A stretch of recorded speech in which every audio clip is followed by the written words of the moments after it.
I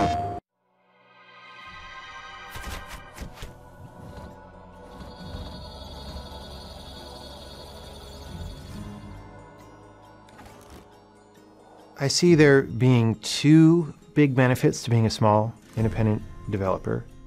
One of them is that you get to, and they're related actually, right? So the first part of it is that you get to decide exactly what you're going to do, right? If we were part of a large publisher or publisher-owned developer, you know, we don't exactly get to pick what we work on, or maybe they'll say, hey guys, pick what you want to work on. But then if we pick something too crazy, it's like, oh, hold on, we need to, you know, make sure we get our money back, right? So the first part of it is that we can pick anything. The field of what's possible in games is so large that we can sort of cast our fishing rod out into an area that nobody else is even looking at. Our new game, The Witness, is like that. The second half is that with that independence that we have and that ability to be free in what project we choose, we also have the freedom not to have to make a huge profit if we don't need to.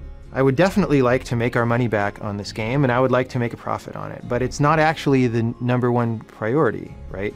The #1 priority is to make the best possible game that we can make that brings the most beneficial experience to the players, right? That's absolutely #1.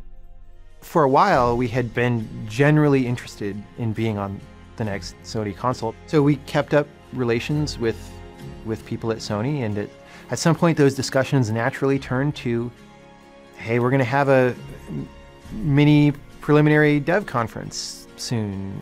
Do you want to be in there? And I was like, well, of course. And that was really good, and the ball started rolling. Like, as soon as we did that, I said, hey, we want a kit right now, because, like I said, it's a much more complicated game than our last game, so there's a lot to do. There's a lot to think about.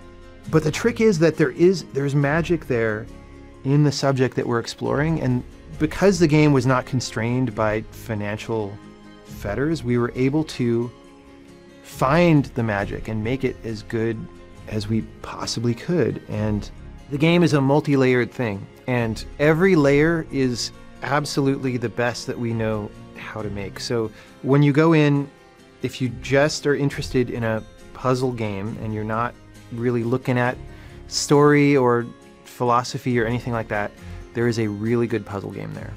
But if you want to read further than that, there's other layers. And that's sort of that provision for deeper engagement that allows for that little bit of ambiguity, or that little bit of like, I didn't totally understand it, but then when you go look at it closely, you open it up and you discover there's a huge ton of stuff in there.